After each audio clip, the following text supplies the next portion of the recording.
बोलाचाच भात आणि बोलाचीच कडी असाच काहीसा प्रकार आपल्याला बीड जिल्ह्यात सरपंच हत्याकांड या प्रकरणामध्ये जाणवतोय, असं दिसायला सुरुवात झालेली आहे।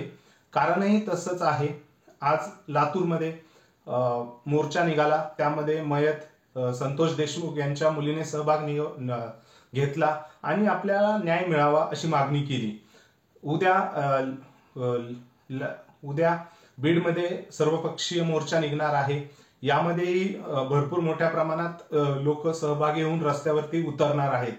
परंतु जे मी व्हिडिओच्या सुरुवातीला म्हटलो की बोलायचाच भात आणि बोलाचीच कडी, यामागे कुठल्या गोष्टींचा आपल्याला कशामुळे हे दिसतंय ते आपण आता आढावा घेऊन तुमच्या समोर मांडण्याचा मी प्रयत्न करत आहे। व्हिडिओ आवडल्यास लाईक करा, सबस्क्राईब करा आणि तुमचे विचार कमेंटद्वारे नक्की कळवा। सरपंच हत्याकांडाबद्दल मुख्यमंत्री सभागृहात बोलले, त्यांनी ऑफ द रेकॉर्डही ज्या पत्रकार परिषद झाल्या तिथे बोलले। अजित पवारही तिथे त्यांनी भेट दिली बीड जिल्ह्यात।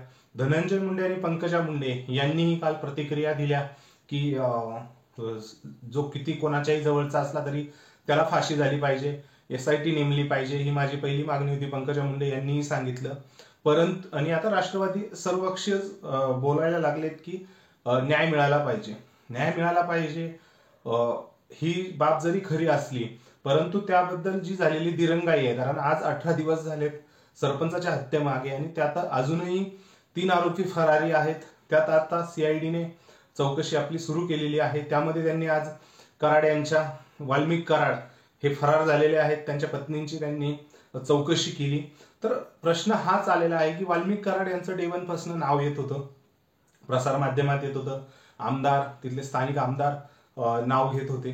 परंतु जेव्हा 18 दिवस झाले वाल्मिक कराड फरार झालेले आहेत आणि त्यानंतर धनंजय मुंडे, पंकजा मुंडे यांनी माध्यमांसमोर येऊन फाशी व्हायला पाहिजे, कुणी किती जवळ असला पाहिजे, निष्पक्ष झालं पाहिजे, त्यांच्या मागणीबद्दल काही नाहीये। परंतु ज्यावेळेस डे 1 पासून पोलिसांनी दिरंगाई केली, देवेंद्र फडणवीस साहेबांनी सांगितलं वाल्मिक कराड जे काही नाव असेल त्यामध्ये करू, जे सह आरोपी आहे, कारण खंडणीच्या गुन्ह्यामध्ये वाल्मिक कराड हे ऑलरेडी आरोपी म्हणून आहेत, परंतु त्यांना त्यावेळेस ताब्यात घेण्यासाठी इश्यू काय होता पोलिसांना माहित नाही। आता ते फरार झालेले आहेत, कारण मला तर वाटतंय की त्यांचा शोध घेणं हे पोलिसांना खूप कठीण जाणार आहे।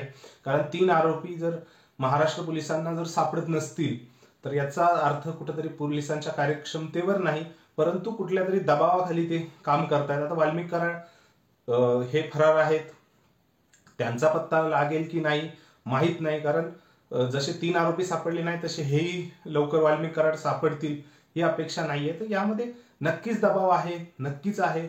फक्त बोलण्यापुरतं न्याय मिळाला पाहिजे, आम्ही फास्ट स्पीडने वेगाने कारवाई सुरू आहे हे बोलून फक्त होणार नाही, त्याचा रिझल्टही दिसला पाहिजे। कारण 18 दिवस होऊनही जर 3 आरोपी सापडत नाहीये आणि जो 4था संशयित होता म्हणजे वाल्मिक कराड तेही आता फरार झालेले आहेत, सो कुठेतरी कार्यक्षमतेवर आणि फक्त ही मोठी मोठी आश्वासनं बोलण्यापुरतीच आहेत का याबद्दल शंका निर्माण होणं साहजिक आहे। तुम्हाला काय वाटतं या प्रकरणामध्ये नक्की म्हणजे या प्रकरणामध्ये नक्की दबाव आहे आणि त्या दबावामुळेच पोलीस कारवाईला किंवा आरोपी सापडण्यात किंवा आरोपी फरार होण्यात मदत मिळते का, ते कमेंटद्वारे नक्की कळवा आणि आपल्या चॅनलला सबस्क्राईब करायला विसरू नका। धन्यवाद।